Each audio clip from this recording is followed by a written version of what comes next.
Assembling your Servit Slim Backpack Delivery Bag can be done in a few quick steps. To begin, place 2 short rods and 2 medium rods in a rectangle, with the same sized rods across from each other.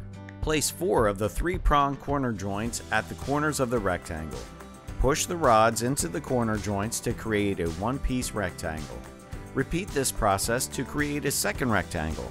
Push the 4 tall rods into one of the corner joints so that the rectangle is the base and the tall rods are sticking straight up. Attach the other rectangle on top of the tall rods. This should create a frame. Completely open and unzip the front panel of the bag to create space for the frame. Place the frame into the bag, putting the short rods at the top and bottom. Wrap the 3 hook and loop strips on the sides and back of the bag around the rod frame to secure the frame to the bag.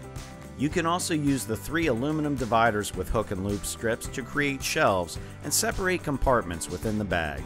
Make sure the hook and loop strips are facing up when installing the aluminum dividers. This will prevent your shelves from sagging and provide more stability for heavier contents. Use the buckle straps on the front panel and inside of the bag to connect the front panel to the bag. Now you're ready to load your delivery bag for your next order.